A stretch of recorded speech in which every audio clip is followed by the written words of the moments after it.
Assalamualaikum warahmatullahi wabarakatuh.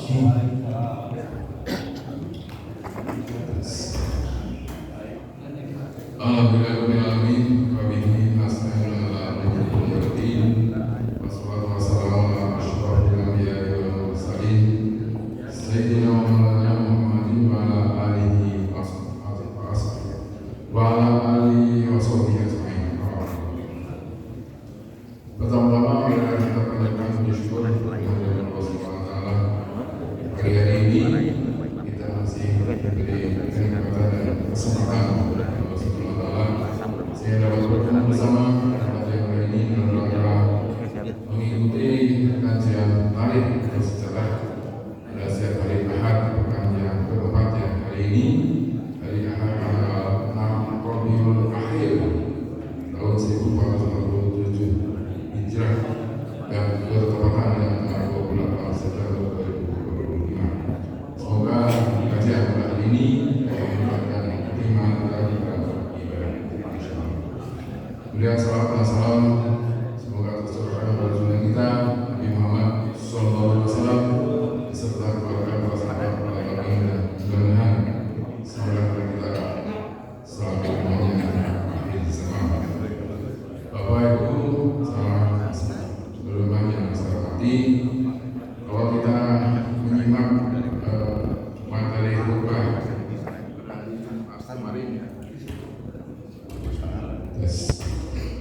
materi khutbah pada Jumat kemarin tanggal 26 September oleh Ustaz Muhammad Ardin, beliau menyampaikan masalah tentang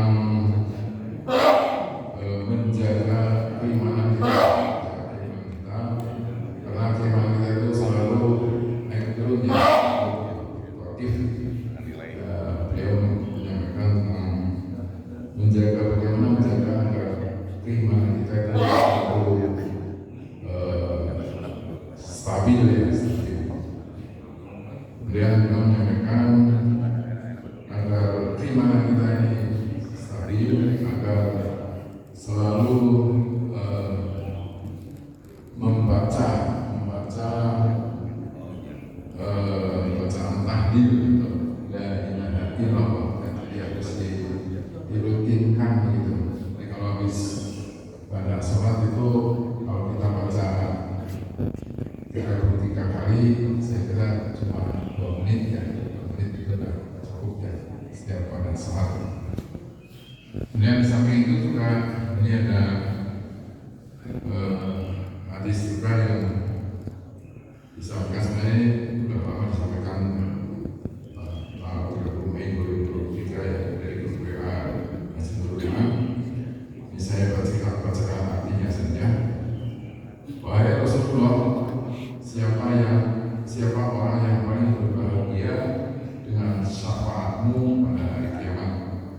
Kemudian Rasulullah SAW menjawab, aku telah menduga wahai Abu Hurairah bahwa tidak ada orang yang mendahulumu dalam menanyakan masalah ini, karena aku lihat betapa perhatian dirimu terhadap hadis.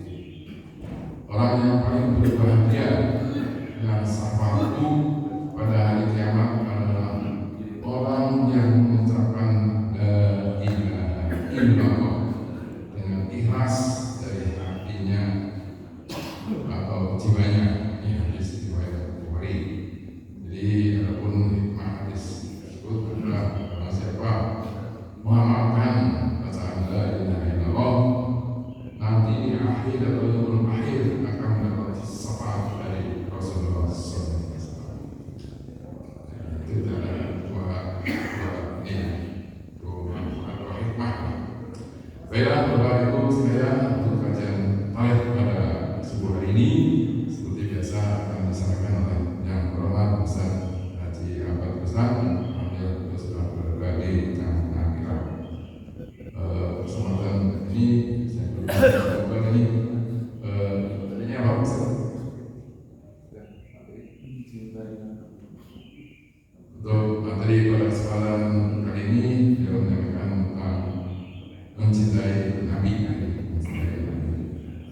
Mari kita simak bersama, semoga apa yang beliau sampaikan akan menambah ilmu bagi kita dan meningkatkan keimanan dan kualitas kita sehari-hari.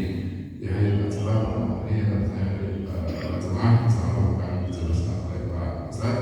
Kemudian sebagai acara penutup jemaah jangan pulang dulu, kita ngopi bersama di teras masjid. Saya kira dari kami sekian.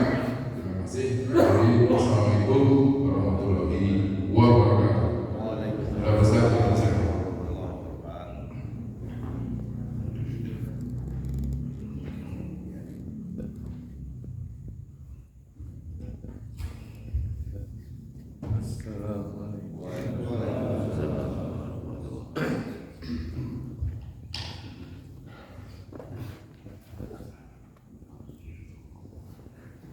Alhamdulillah alladzi bi ni'matihi tatimmu sholihat wa asyhadu an la ilaha illallah wahdahu la syarikalah wa asyhadu anna Muhammadan abduhu wa rasuluh amma qala Allah ta'ala fil Qur'anil azim a'udzu billahi minasyaitonir rajim wa man yuti'ir rasula faqad ata'allah. Hadirin ikhwat iman, Bapak Ibu jamaah Masjid Nurul Iman rahimakumullah. Mudah-mudahan Allah merahmati kita semua. Alhamdulillah, setelah barusan kita selesai melaksanakan sholat subuh secara berjamaah, dilanjutkan dengan tolak ilmu. Mudah-mudahan semua ketaatan kita ini dicatat dan diterima oleh Allah sebagai amal soleh. Sebagaimana biasa di tiap Ahad pekan keempat, jadwal saya untuk sharing ilmunya atau murojaah ilmunya, alhamdulillah di Ahad keempat pagi hari ini bisa terlaksanakan. Mudah-mudahan semua niat baik kita, langkah-langkah kita, pengorbanan kita untuk terlaksananya taklim ini dicatat dan diterima oleh Allah sebagai amal soleh. Rempek bapaknya, ibu-ibunya berempek, rempek saya. Untuk murojaah taklim, Bapak Ibu, ada sebuah doa yang perlu ditadaburi, yang selama ini sudah populer, yaitu redaksi doanya Allahumma kama hassanta khalqi fahassin khuluqi. Ya Allah, sebagaimana Engkau telah membaguskan akhlak rupaku, maka baguskan pula akhlakku. Ya Allah, sebagaimana Engkau telah membaguskan, memperindah rupaku, maka baguskan, perindah pula akhlakku. Doa Bapak Bu, doa ngenten, doa bercermin. Soalnya ada bercermin. Karena ada apa? Nyanyi dari apa kan ada apa? Sudah. Bu, apa tuh? Kalau sering ngenten, ibu-ibu. Di buku-buku doa, pasti doa itu diberi judul doa saat bercermin. Doa itu diambil diantaranya dari kitab Al-Adhkar karangan Imam Nawawi. Memang di kitab Al-Adhan diberi judul dengan judul Nadharah bil Mir'ah. Bab apa yang dibaca ketika melihat di cermin. Jadi ini judulan bab doa saat bercermin. Ada sedikit beda redaksi. Ada yang Allahumma kama hasanta khalqi fa hassin huluki. Ada yang redaksinya Allahumma ahsanta khalqi fa ahsin khuluqi. Tidak pakai kama, langsung Allahumma ahsanta khalqi fa ahsin khuluqi. Ya Allah, sebagaimana Engkau telah membaguskan rupaku, maka baguskan pula akhlakku.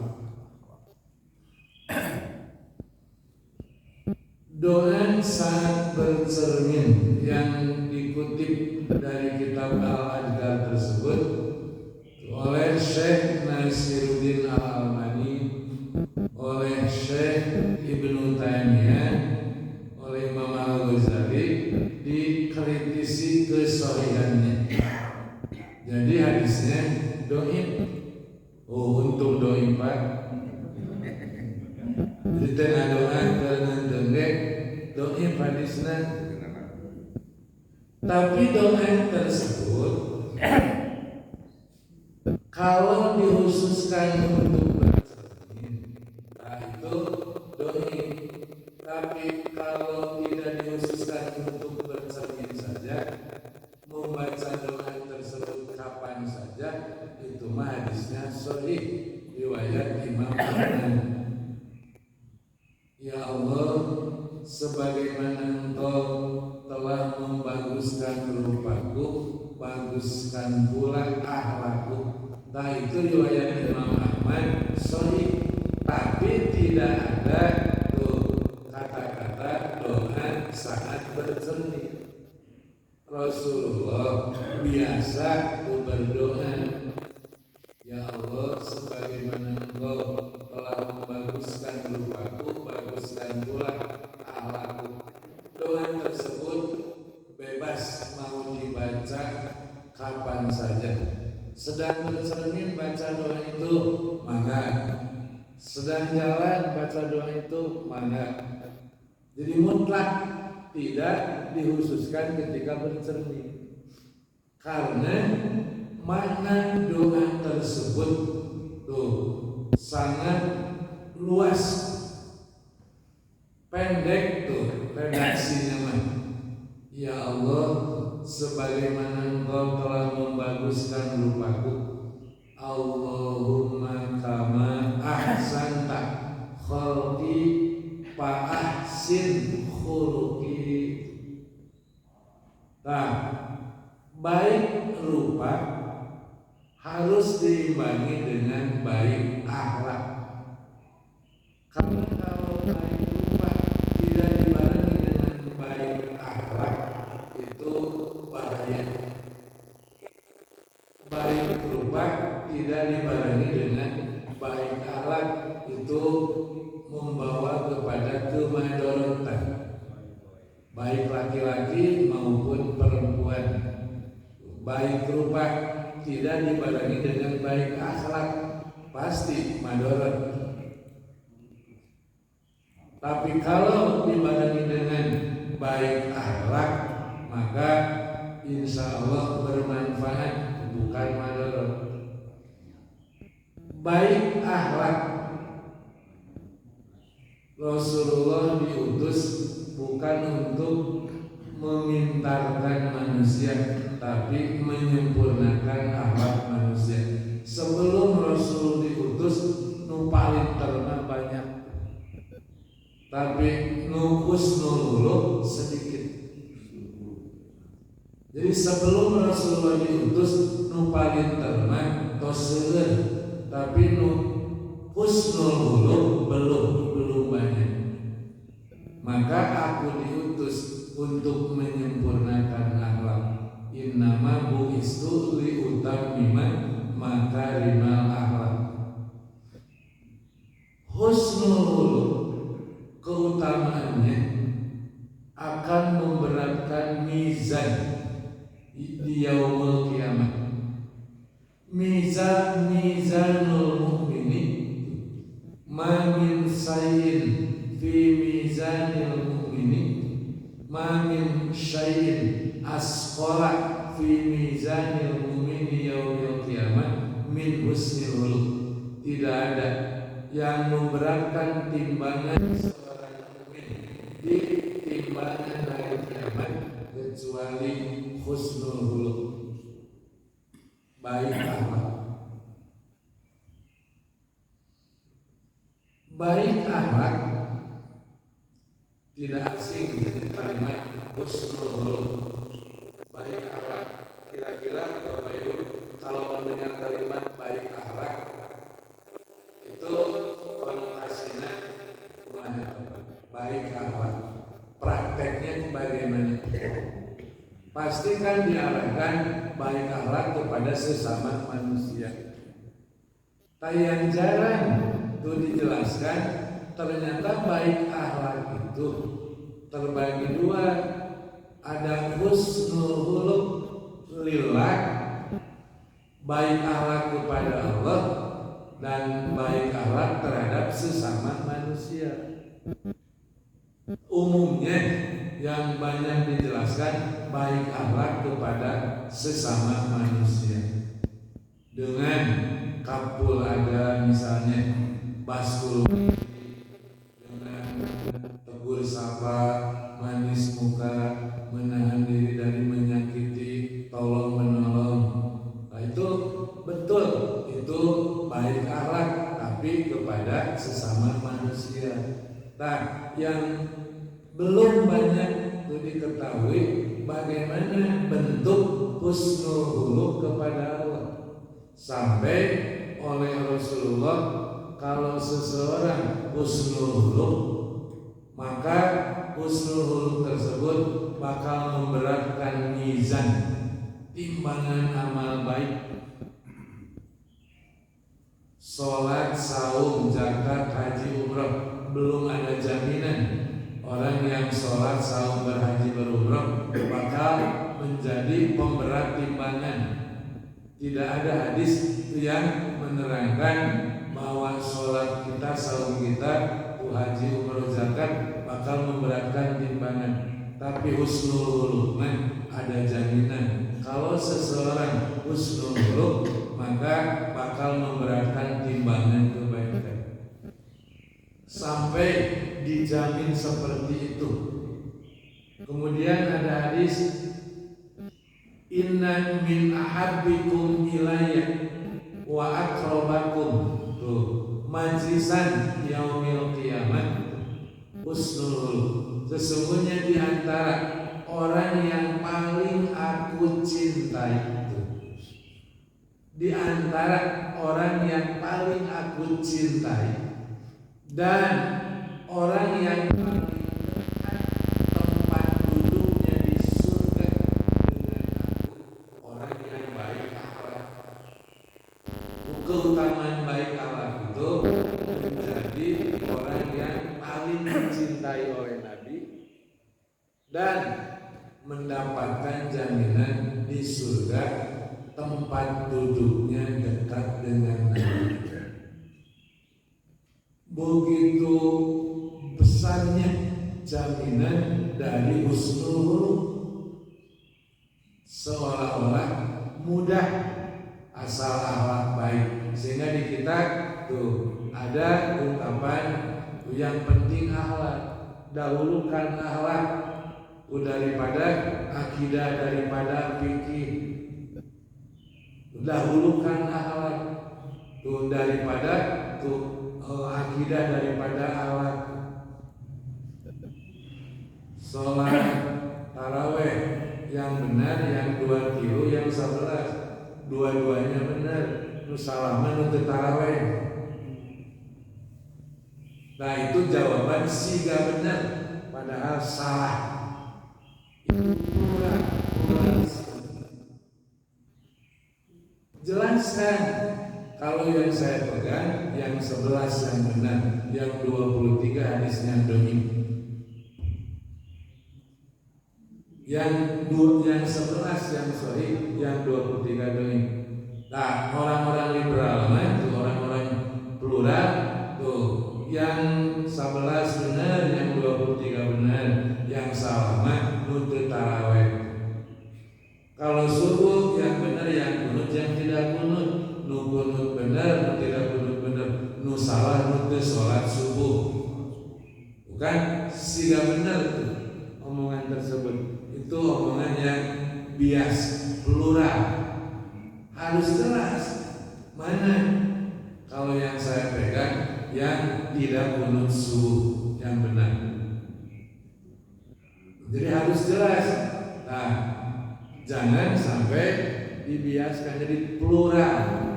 Nah itu orang-orang plural sengaja ibadah itu dibegitukan. Dahulukan akhlak. Kalau membahas fikih itu rawan perbedaan. Kan akhlak mah semuanya cocok. Makanya ada ustaz di Bandung yang tara ngebahas fikih, ngebahas akhlak sampai dapat pujian Holy Man. Tapi numujina majalah Amerika. Numujina majalah Amerika. Bukan umat Islam. Justru kalau kita berdakwah disenangi oleh semua orang, salah. Berarti konten dakwah ada yang salah. Kalau dakwah disenangi oleh semua orang, pasti ada yang tidak menyenangi. Itu sunnatullah. Jadi kalau saya dakwah disenangi oleh semua, isi dakwah saya salah. Harus ada yang senang, harus ada yang tidak senang. Makanya tidak aneh kalau saya menyampaikan banyak yang tidak senang, tidak. Dan begitulah Nabi berdakwah kan tidak disenangi oleh semua, banyak yang tidak senang. Justru kalau disenangi oleh semua, ada yang salah dengan isi dakwah. Makanya akhlak aman, cari aman, bahas akhlak. Nah ini tidak tahu akhlak teh apa, seolah-olah akhlak kepada sesama manusia. Ini yang belum dipahami. Yang ke-1, husnul huluk kepada Allah. Bagaimana bentuk husnul huluk kepada Allah? Ridho terhadap hukum Allah. Jadi bentuk husnul huluk kepada Allah, ridho terhadap hukum Allah. Hukum Allah ada dua, ada berupa syariat, ada berupa takdir. Ridho terhadap hukum Allah, baik yang berupa syariat maupun yang berupa takdir. Yang berupa syariat, di dalam Al-Quran ada syariat waris. Yang mengatur waris adalah Allah. Di surah An-Nisa, anak laki-laki 2 kali bagian anak perempuan. Sebagai bentuk husnul huluk kepada Allah, ridho terhadap aturan Allah. Anak laki-laki 2 kali bagian, ridho tepat, ridho pisan. Anak perempuan, ibu ridho. Bentuk husnul huluk kepada Allah, ridho terhadap hukum Allah. Ketika tidak husnul huluk kepada Allah, laki-laki boleh ta'addud, boleh berbilang nikahnya, boleh poligami. Ridho tepat? Bu?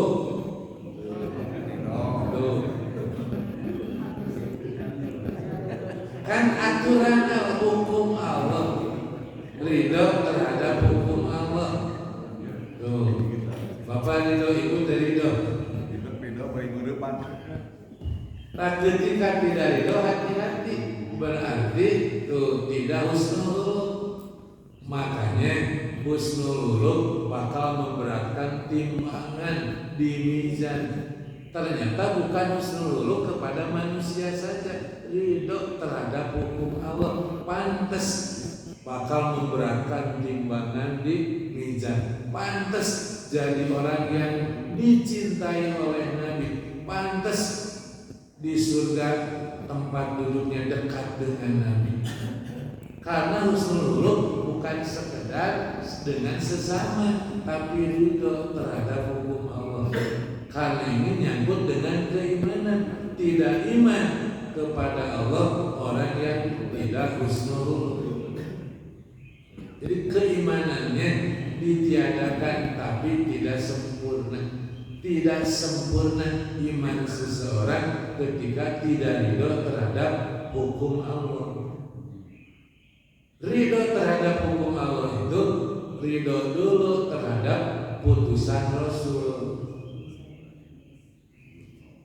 Nah, untuk ridho terhadap hukum Allah tidak mudahnya, Bu. Pak, makanya doanya yang barusan, Allahumma ahsanta khalqi fa ahsin khuluqi. Itu untuk bisa ridho terhadap hukum Allah butuh bantuan dari Allah. Ya Allah, sebagaimana Engkau telah membaguskan rupaku, baguskan akhlakku. Sing ridho karena hukum Allah, karena doa, dan berlindung dari tidak ridho terhadap hukum Allah. Jadi ada doa meminta, Allahumma ahsanta khalqi fa ahsin khuluqi. Berlindung dari akhlak yang jelek. Allahumma jannibni munkaratil akhlak. Ya Allah, jauhkan aku dari akhlak yang buruk. Wal amal, dari amal yang buruk. Wal ahwa, dari keinginan yang buruk. Wal adwa, dan dari penyakit-penyakit yang buruk. Allahumma jannibni munkaratil akhlak wal amal wal ahwa wal adwa. Akhlak yang baik pinta, akhlak yang buruk berlindung.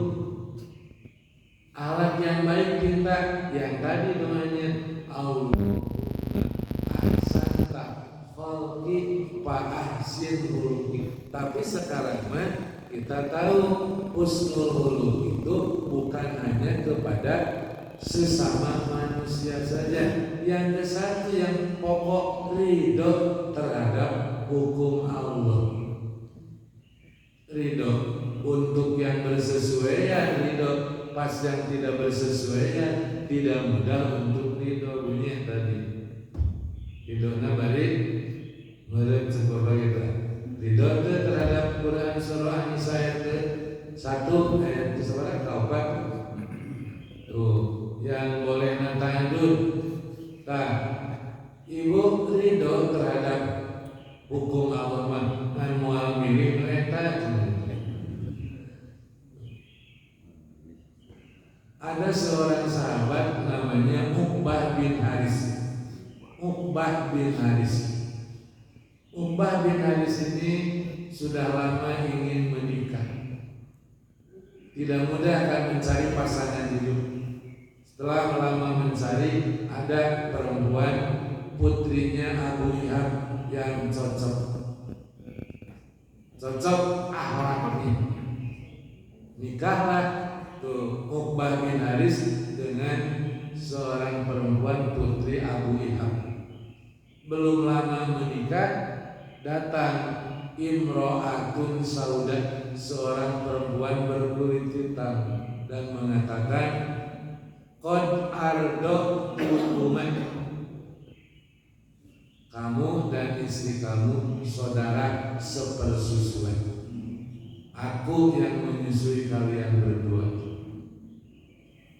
kaget atau tak Uqbah bin Haris kata Uqbah bohong, sana kamu bohong. Perempuan tersebut berpaling. Kata Uqbah bohong kamu. Perempuan tersebut beranjak. Luas tak Uqbah, tidak tahu ternyata istri yang selama ini dicari-cari pas sudah ketemu, ternyata saudara sepersusuan. Sedangkan para sahabat tahu nikah dengan saudara sepersusuan kan haram. Ahu minar rodongan, saudara sepersusuan sama dengan saudara kandung. Jadi saudara sepersusuan sama statusnya dengan saudara kandung.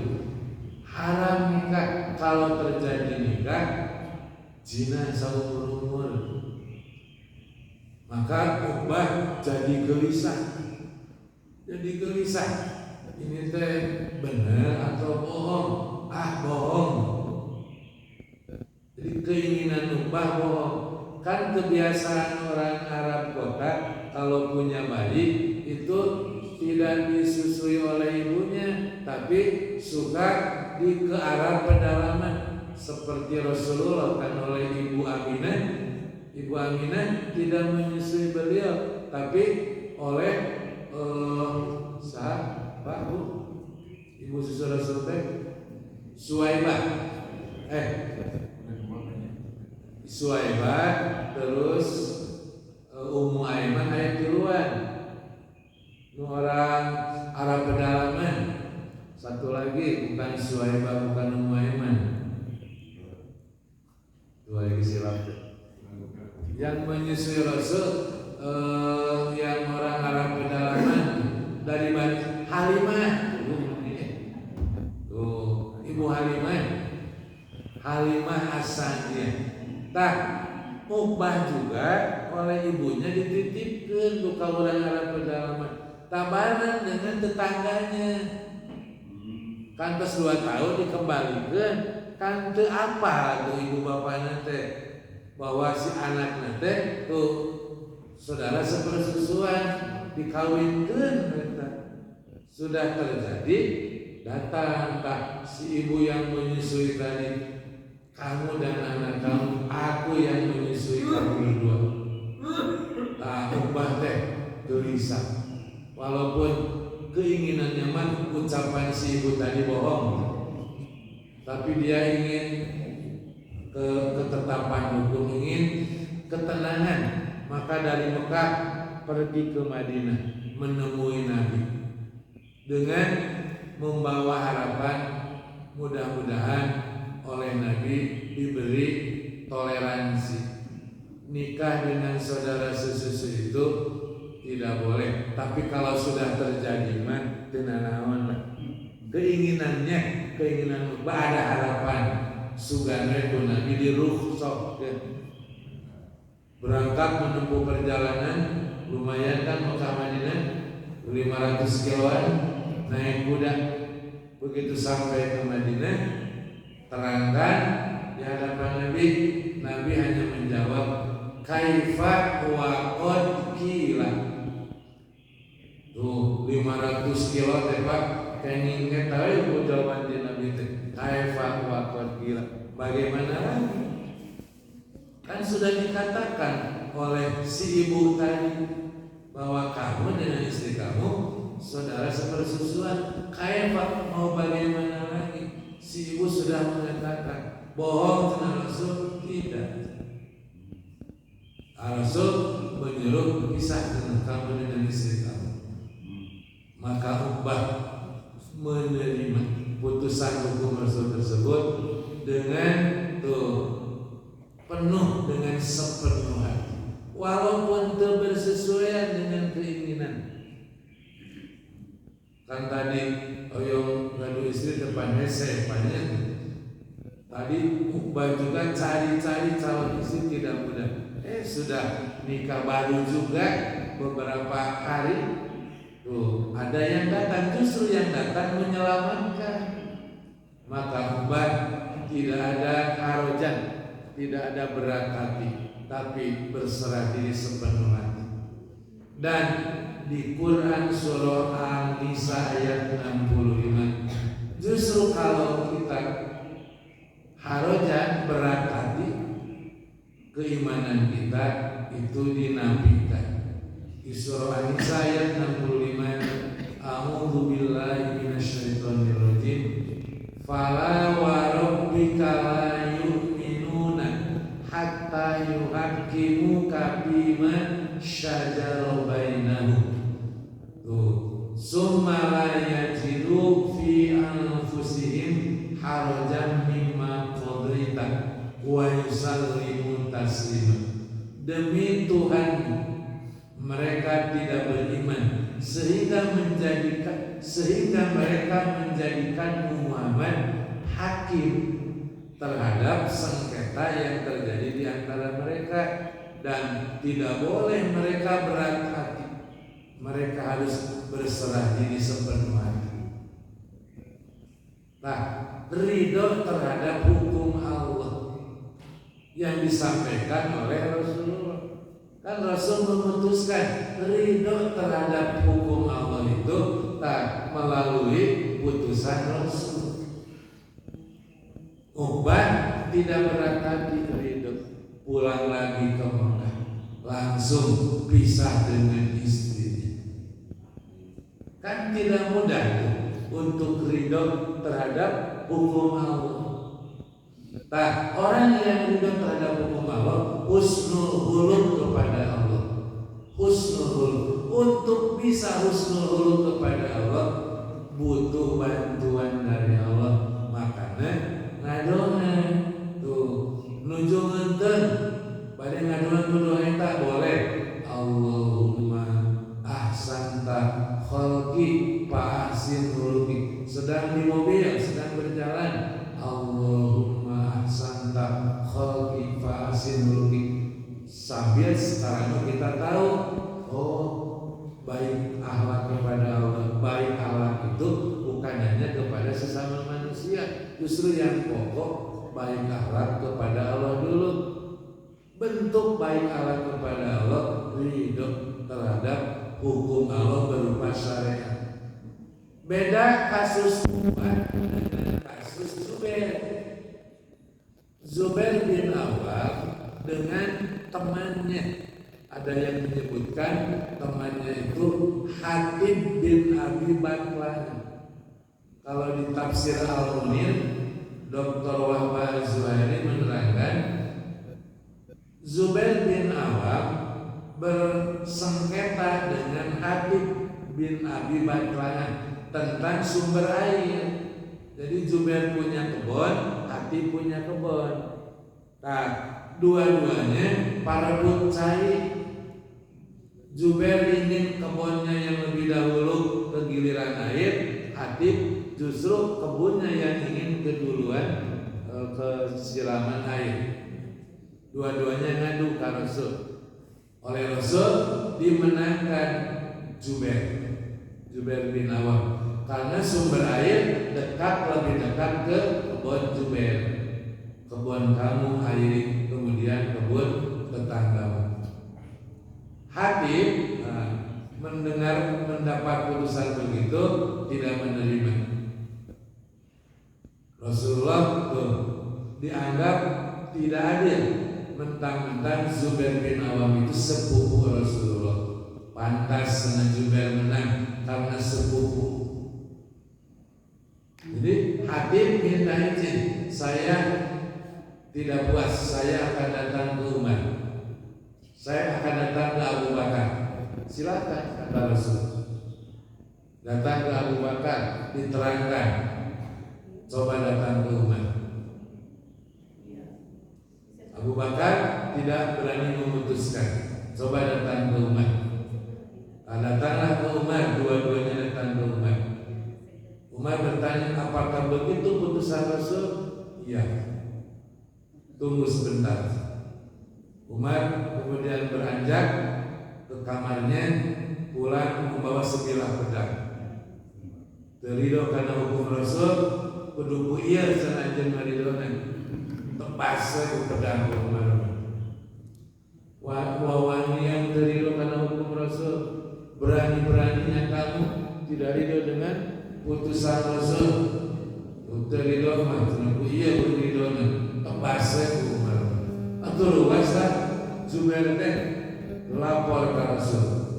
Turunlah ayat ke-65 dari surah An-Nisa tadi. Dalam sirah Nabawiyah itu diterangkan muwafaqah umat, kecocokan tindakan umat, ucapan umat dengan Al-Quran. Umar ucapannya, tindakannya cocok dengan kehendak Allah, turun Al-Quran. Tuh. Jadi kalau Uqbah marido, Hakim terido. Ketika tidak ridho, turun teguran dari Allah.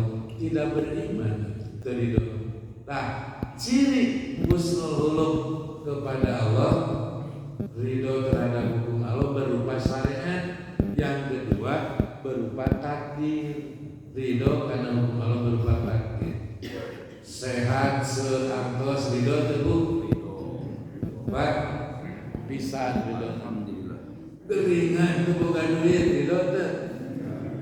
Ridho. Ridho na bari teh. Ridho yang bersesuaian, pas yang tidak bersesuaiannya tidak mudah ridho. Dan kahoyong sehat, seartos usaha maju. Eta mah ridho pisan.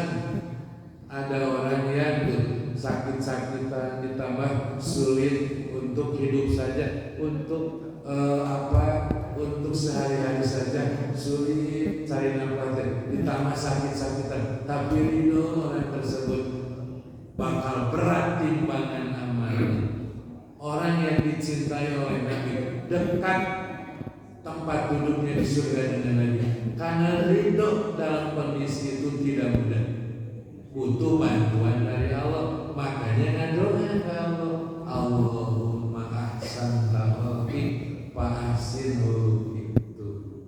Ya Allah, sebagaimana Engkau telah membaguskan rupaku, baguskan pula akhlakku. Jadi Bapak Ibu, akhlak husnul khuluq yang ke-1, husnul khuluq kepada Allah, yaitu 1, ridho terhadap hukum Allah. Hukum Allah berupa syariat dan hukum Allah berupa takdir. Baru yang kedua, husnul khuluq kepada sesama. Itu mah sudah banyak tahu, seperti tadi itu manis muka ketika bertemu, tegur sapa, tolong menolong, bantu membantu. Itu bagian dari husnul khuluq kepada sesama manusia. Banyak itu mah yang menerangkan. Yang belum banyak tahu husnul khuluq kepada Allah. Yang barusan ridho terhadap hukum Allah. Pantes husnul khuluq jaminannya memberatkan timbangan. Pantes husnul khuluq menjadi orang yang dicintai oleh Nabi. Pantes orang yang husnul khuluq tempat duduknya di surga dekat dengan Nabi. Karena tidak mudah ridho terhadap hukum Allah ketika yang tidak bersesuaian, baik berupa syariat maupun berupa takdir. Mencintai Rasul itu bentuknya taat. Tadi di surah An-Nisa ayat 80 di mukadimah saya bacakan, siapa yang taat kepada Rasul berarti dia taat kepada Allah. Wa may yuti'ir rasulah faqad ata'a. Cinta kepada Rasul itu buktinya taat itu kepada aturan-aturannya. Karena mencintai Rasul sama dengan mencintai Allah. Menentang Rasul sama dengan menentang Allah. Akhir bagus terus Pak mau nanya Pak?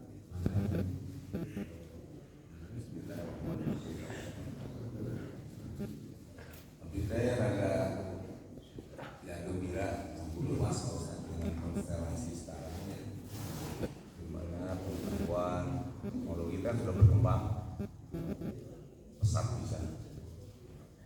Kalau tadi kondisi tadi pertama masih ada rasul, masih ada sahabat yang bisa bertanya atau memutuskan gitu. Nah sekarang tuh mungkin perlu diketahui juga bahwa misalnya cucu saya Pak Ustadz, anak itu tidak keluar susunya. Ternyata ada komunitas itu berbagi susu, ada donasi berupa susu, dan itu di store di dalam satu tempat ya. Saya lupa lagi Pak Ustadz, kita ambil gitu. Itu siapa yang menjustifikasi di kemudian hari dengan inspirasi yang ceramah Pak Ustadz? Ya siapa tahu nanti dia ketemu dengan orang yang kita tidak tahu. Nah ini gimana ini ya. Satu, yang kedua, kalau di luar negeri, di Indonesia juga saya yakin ada yang disebut dengan bank sperma. Nah itu secara hukum itu juga bagaimana ya? Jadi dari segi waris-pewarisnya. Jadi teknologi sudah ke sana dan saya khawatir tidak diiringi dengan hukum-hukum yang kalau hukum itu berlaku kan harus ada yang memutus itu kan, misalnya ulama mana gitu ya. Dan banyak lagi yang terkait khususnya tentang apa yang di Al-Quran itu kan perlu interpretasi ya.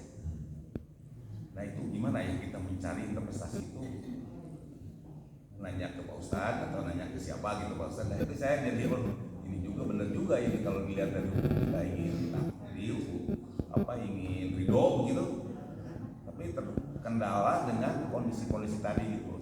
Assalamualaikum warahmatullahi wabarakatuh. Waalaikumsalam. Betul. Syariat Islam itu sumuriah, aturan Islam itu sumuriah. Tadi di antara tanda kesempurnaan iman itu menurut Al-Quran surah An-Nisa ayat 65 menjadikan Rasul sebagai hakim dalam sengketa. Sekarang Rasulnya tidak ada. Siapa hakim? Pewaris Rasul, para ulama. Para ulama yang istiqomah terhadap Quran dan Sunnah. Ketika menyampaikan fatwanya berdasarkan dari Quran dan Sunnah, banyak ulama yang betul-betul mumpuni, betul-betul jujur menerangkan berdasarkan dari Quran dan hadis. Mengenai kemajuan teknologi tetap harus tidak menyampingkan syariat hukum. Nah, seperti tadi di kita ada istilah bank sperma, termasuk bank ASI. Bank ASI. Nah, ketika ada seorang ibu yang dari tidak keluar air susunya, nah ada tadi yang komunitas yang sodako.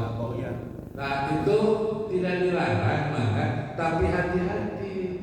Cari ya berarti. Tuh kalau ini kejadian seperti Umbah al-Haris tadi, bin al-Haris tadi, nanti jadi saudara sepersusuan. Jadi jangan asal tuh donor ASI misalnya, jika donor darah. Kalau donor darah mah tidak ada masalah.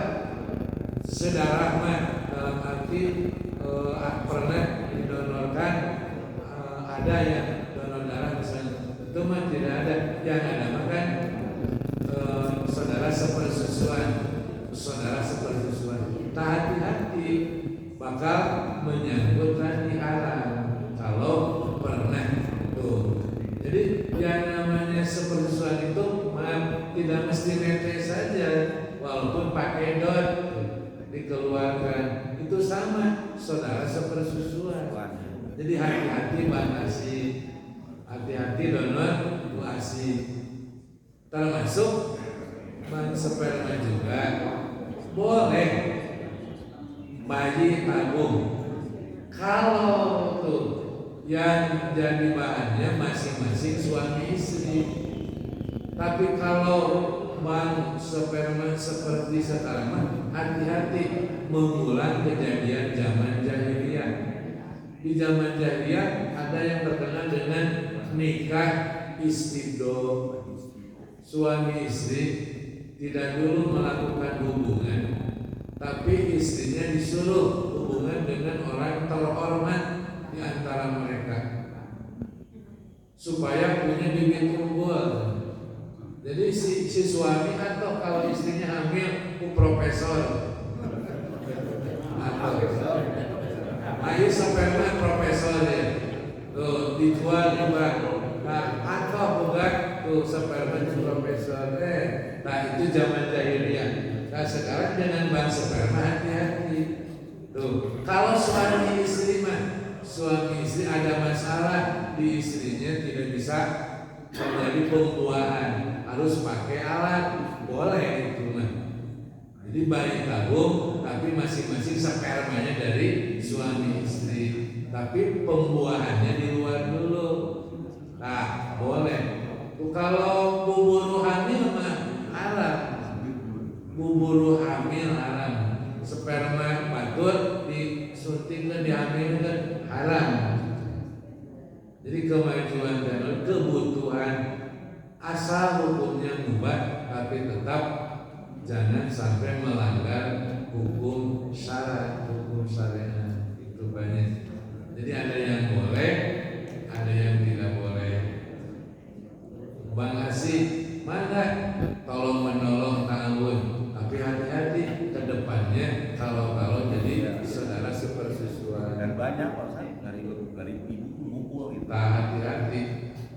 Berarti kalau begitu mah untuk satu jaringan preventif mending jangan, mending ke orang tertentu.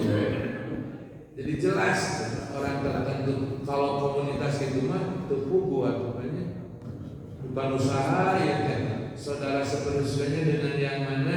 Kalau ke seorang ibu mah jelas kan si ibu itu saja yang jadi saudara sepersusuannya anak dari ibu tersebut saja.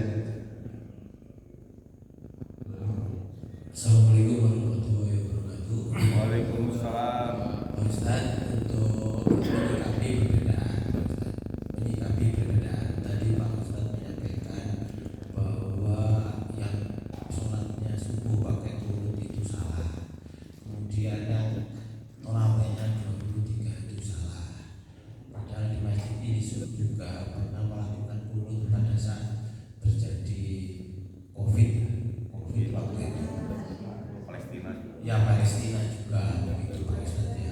Kemudian kita mengenal ada macam-macam ya, sehingga ada jamaah-jamaah kita yang lain itu ada yang melakukan ya, seperti itu tadi. Nah itu tadi bagaimana, apakah kita harus menyalahkan mereka itu ya tadi, dan kita mengatakan kita yang benar, ataukah tadi itu Bapak menyampaikan berulang tadi usana benar sini benar, yang tidak benar tidak tarawih misalnya.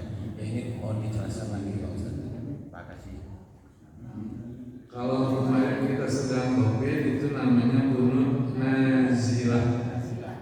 Nah itu mah ada sahih, ini sahih tentang kunut nazilah mah. Tapi tidak di subuh saja kan, di tiap sholat zuhur, asar, maghrib, isya, subuh. Dan itu pernah dilakukan oleh Rasulullah ketika 70 orang sahabat beliau yang hafal Quran dibantai oleh kabilah Bani Najjar, Bani Lahyan. Rasul waktu itu merasa sedih dan merasa bersalah, tidak selektif. Begitu 70 sahabat yang dibantai kecuali 2 orang yang selamat yang lapor ke Rasul, beliau belum bisa melawan kecuali berdoa kepada Allah, mendoakan keburukan kepada yang mendolim dan mendoakan kebaikan kepada yang didolim. Tapi kemudian turun teguran dari Allah bahwa bukan urusan kamu membinasakan mereka atau Allah memberi hidayah. Ternyata di kemudian hari dari kabilah yang tadi mendolim ada yang masuk Islam, ada yang diberi hidayah. Maka sebulan masuk kunut nazilah dan ditegur oleh Allah, beliau berhenti.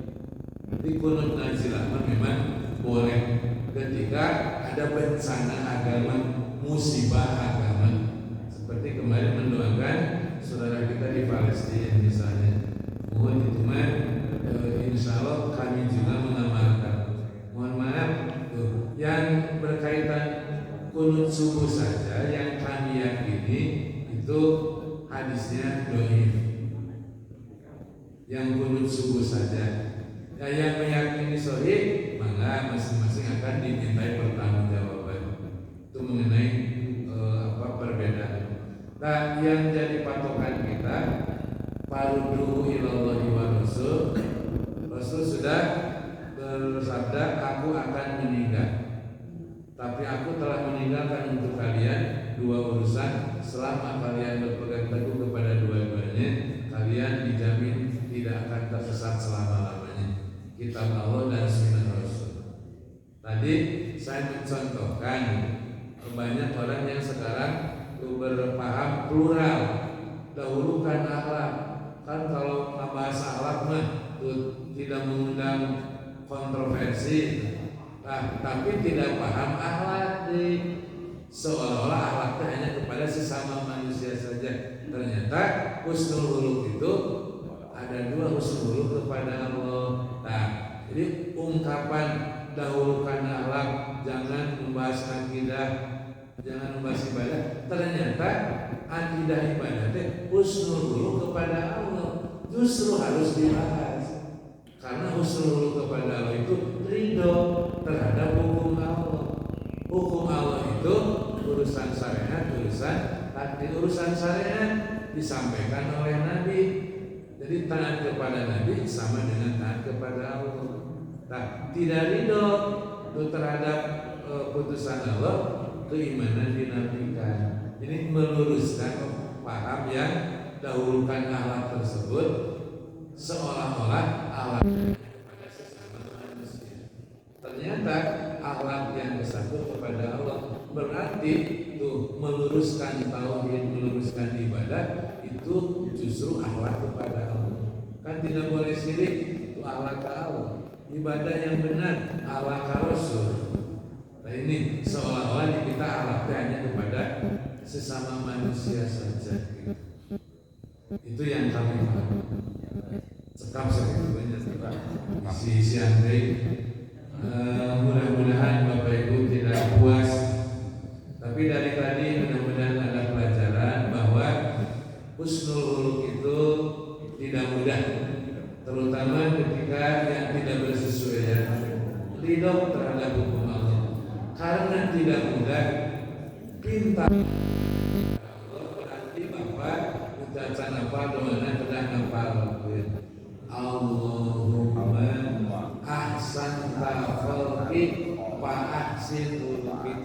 Saya tidak apa, bahasa kita juga boleh ya Allah, sebagaimana Engkau telah membaguskan rupaku, baguskan akhlak. Ya Allah, jauhkan aku dari akhlak yang buruk. Upami itu apa redaksinya? Apa acara apa yang apa? Mana bukan di Mbah Google, ayat di Mbah Google. Doa minta akhlak yang baik, berlindung dari akhlak yang buruk. Ayat nama gampil ke Mbah Google, insyaallah. Itu materi murojaah yang bisa saya sampaikan. Mudah-mudahan sedikit jadi tambahan ilmu. Aku qouli hadza wa astaghfirullah li wa lakum. Rabbana atina fid dunya hasanah wa fil akhirati hasanah wa qina adzabannar. Wassalamualaikum warahmatullahi wabarakatuh. Waalaikumsalam warahmatullahi wabarakatuh.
sholli warfa'u wa alaihi binatu salat dan di belakang Nabi.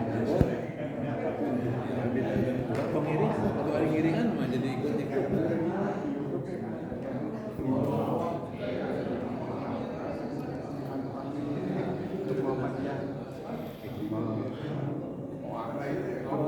menceritakan sudah Imam Syafi'i seorang muridnya itu kan bohong dah kan keyakinan keyakinan